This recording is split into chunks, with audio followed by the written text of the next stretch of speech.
નમસ્તે દોસ્તો, હું ગોપાલ ઇટાલિયા. આજથી 10 વર્ષ પહેલાં હું ધંધુકામાં નોકરી કરતો હતો. 2 વર્ષ સુધી ધંધુકામાં હું સરકારી નોકરીમાં હતો. એટલે ધંધુકા અને ધોલેરા આસપાસના તમામ ગામોમાં લગભગ મારા પરિચિતો, મિત્રો, શુભચિંતકો છે. મને જાણવા મળ્યું કે ધંધુકાના પચ્છમ ગામની અંદર એક નિર્દોષ માસૂમ બાળક સાથે વિકૃત અને ક્રૂર ઘટના બની, અને એ મને મારા મિત્રો પાસેથી જાણવા મળ્યું. ગઈકાલે જાણવા મળ્યું, પછી મેં મીડિયા મિત્રોની મદદ લીધી અને ગઈકાલે FIR થઈ. પણ એ ઘટના 21-22 ફેબ્રુઆરીના રોજ બનેલી છે. પણ દોસ્તો, આજે આ વિડીયોના માધ્યમથી મારે ગુજરાતની પબ્લિક સુધી એક વિકૃતિ કરતાં પણ મોટી વિકૃતિનું નોલેજ લોકો સુધી પહોંચાડવું છે કે 21-22 તારીખની રાત્રે આ ઘટના બનેલી, જે વિડીયોમાં દેખાય છે અને જે કાંઈ બધું બન્યો છે બનાવ, એ છોકરાની સાથે માત્ર 21-22 તારીખે જ આવું બન્યું એવું નહોતું. એની અગાઉ પણ અનેક વખત એ છોકરા સાથે શોષણ કરવામાં આવ્યું, સૃષ્ટિ વિરુદ્ધનું કૃત્ય કરવામાં આવ્યું, એના કપડાં કાઢી એને કાચની બોટલ ભરાવવામાં આવી, દંડો ભરાવવામાં આવ્યો, અનેક ઘટનાઓ બનતી હતી. 21-22 તારીખની રાત્રે છોકરાએ કંટાળીને, થાકીને, નિરાશ થઈને પોતાના ખુદના મોબાઈલમાંથી 100 નંબર ઉપર પોલીસને ફોન કરીને જાણ કરી છે, જે મને ત્યાંના મારા સોર્સમાંથી જાણવા મળ્યું છે. મારો સોર્સ શું છે? મારા મિત્રો. છોકરાએ પોતે પોલીસને 100 નંબર પર જાણ કરી, પોલીસનો ડબ્બો આવ્યો, રાત્રે બધાને પોલીસ સ્ટેશને લઈ જવામાં આવ્યા. ત્યાંના ટ્રસ્ટના સંચાલકો કે જે કાંઈ કરતા ધરતા હોય એ બધા પોલીસ સ્ટેશને પહોંચ્યા, અને ધંધુકાના ભાજપના ધારાસભ્ય પણ પોલીસ સ્ટેશને.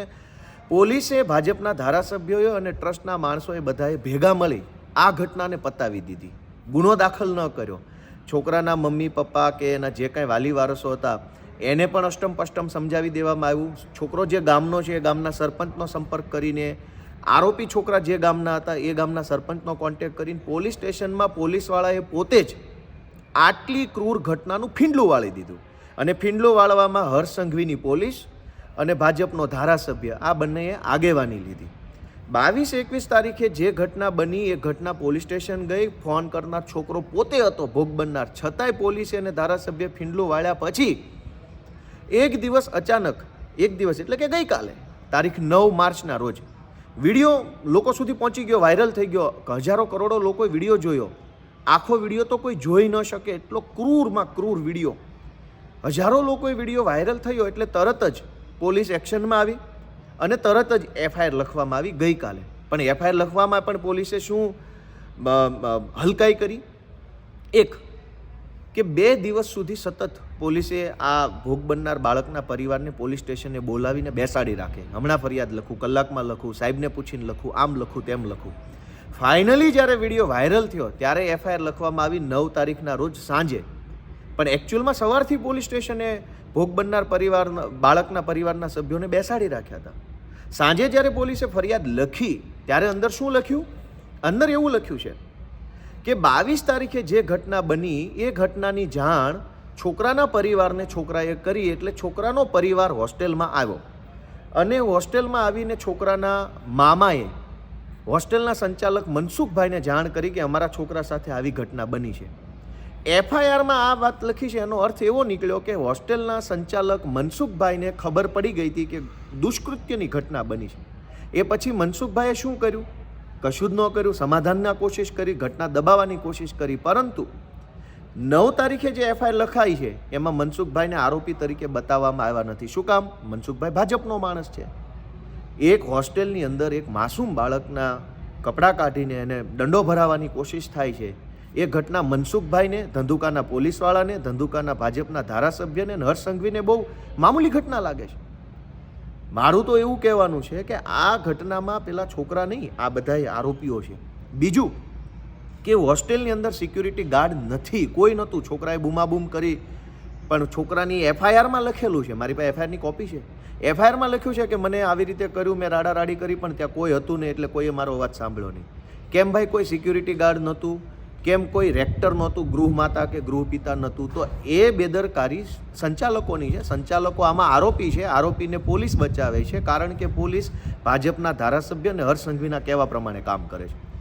આટલી વિકૃત ઘટનામાં પણ હર્ષ સંઘવી, પોલીસને, ભાજપના ધારાસભ્યો બેશરમ બનીને બચાવવા નીકળ્યા છે આરોપીને. આનાથી ક્રૂરમાં ક્રૂર ઘટના શું હોઈ શકે દોસ્તો? અને સૌથી મહત્વની બાબત કે આ FIR જે લખાઈ છે એ FIRમાં એવું લખ્યું છે કે છોકરાના કપડાં કાઢીને એને વાંકો ઊભો રાખીને એના ગુદા માર્ગમાં કાચની બોટલ ઘુસાડવામાં આવતી. એકચ્યુઅલી બોટલ કાચની નહોતી, એ દારૂની બોટલ હતી, જે મને મારા સોર્સથી જાણવા મળ્યું છે. પણ પોલીસે એટલી બેશરમીની હદ વટાવી દીધી છે કે દારૂની બોટલ લખવાના બદલે સાદી કાચની બોટલ લખી છે એફઆઈઆરમાં. કાચની બોટલ હોસ્ટેલમાં કઈ હોઈ શકે?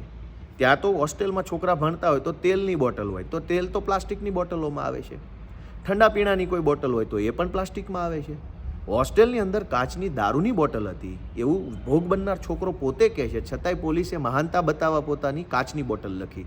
અને સૌથી ક્રૂરમાં ક્રૂર કામ જો પોલીસે કોઈ કર્યું હોય તો એવું કે એફઆઈઆરમાં પોલીસે એવું લખ્યું છે કે ભાઈ આ વિડીયો વાયરલ થયો એટલે પોલીસના ધ્યાનમાં આવ્યો, એટલે હર્ષ સંઘવીના રાજમાં ધંધુકાની મહાન પોલીસે ભોગ બનનાર પરિવારનો સંપર્ક કર્યો, શોધખોળ કરી અને શોધી કાઢ્યા. પછી એને ફરિયાદ લખાવવા માટે મોટિવેટ કર્યા, પ્રેરણા આપી, હિંમત આપી. પછી એ પરિવાર તૈયાર થયો અને પછી ધંધુકાની મહાન પોલીસે ફરિયાદ લખી. એફઆઈઆરમાં આવું લખ્યું છે. 21 તારીખે 22 રાત્રે જ્યારે છોકરાએ 100 નંબર પર ફોન કર્યો ત્યારે જે ધંધુકા પોલીસે ભાજપના દલ્લાના કહેવાથી ઘટના ફીંડલું વાળી દીધું, પૂરી કરી દીધી. એફઆઈઆર ન લખી, છોકરાના વાલી વારસને ધમકાવીને કાઢી મૂક્યા. પોલીસ સ્ટેશનમાં તમાશો થયો રાતના સમયે. એ પોલીસ વિડીયો વાયરલ થયા પછી એમ કહે છે કે અમારા ધ્યાનમાં આવ્યું અને અમે એને સામે ચાલીને બોલાવીને એફઆઈઆર લખી. દોસ્તો, આટલી હદે ક્રૂરતા થઈ રહી છે. ઉપરથી આરોપીઓને છાવરવામાં આવે છે, કોઈ બોલવાવાળું નથી. અમે બોલીએ છીએ તો મારું ફેસબુક બ્લોક મરાવી દીધું પોલીસે.